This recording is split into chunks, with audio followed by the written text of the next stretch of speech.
या चैनल कौन सब्सक्राइब करेगा। वीडियो देखने से पहले सब्सक्राइब कर दो चैनल को।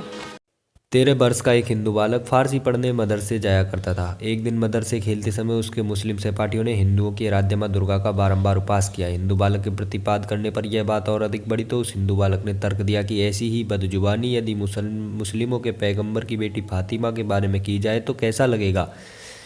17वीं सदी मुगलों का शासन और जनसंख्या में मुस्लिमों की बहुलता होना इस प्रतिप्रश्न को इस्लाम पर हमला सिद्ध करने के लिए पर्याप्त अनुकूल परिस्थितियां थी। बात मदरसे के उस्ताद से होती हुई शहर काजी तक पहुंची। हिंदू बालक को दोषी पाया ही जाना था।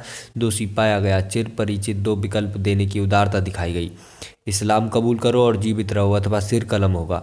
हिंदू परिवार में हाहाकार मच गया। कहा जाता है कि पुत्र मोह में माँ बाप कमजोर पड़े भी कि मुस्लिम बनकर ही सही किंतु जीवित तो रहोगे।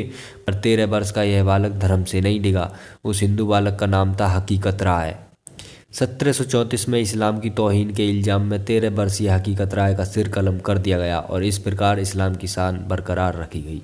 वो दिन जब वीर हकीकत राय का बलिदान हुआ बसंत पंचमी का ही दिन था। वह कुशाग्र बुद्धि का था और पारिवारिक संस्कारों के चलते अपने धर्म को लेकर सजग भी था। विभाजित भारत के लाहौर में बसंत पंचमी के दिन वीर हकीकत राय की याद में एक मेला लगा करता था।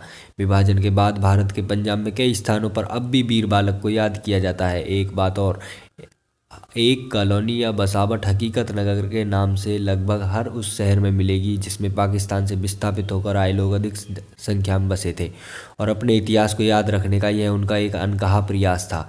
वर्तमान के एक स्थापित सेक्युलर पत्रकार शिरोमणि ने अपने कार्यक्रम में पूछा था, क्या हो जाएगा यदि भारत में मुस्लिम बहुसंख्यक हो जाएंगे, कम से कम इंसानियत तो जिंदा रहेगी ना।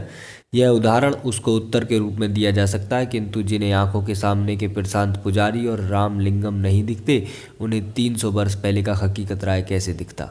आज के कथित सेक्युलर वही हैं जो अपने ऐन्द्रिक स्वादों और भौतिक स्वार्थों की पूर्ति के लिए स्वधर्म निज आराध्यों स्वजनों का अपमान करते हुए धरती का बोझ बने रहने को ही इंसानियत का जिंदा रहना मानते हैं। कुछ दिनों पहले हमारे एक मित्र बहुत व्यथित थे कि हकीकत राय को लोग भूल गए। मैंने कह दिया कि न भूला हूँ और न भूलने दूंगा। बसंत पंचमी आती है तो मैं चाहे एक को ही याद दिला पाऊँ किंतु वीर हकीकत राय के बलिदान को याद अवश्य करता हूँ। और ऐसा मैं अकेला नहीं हूँ।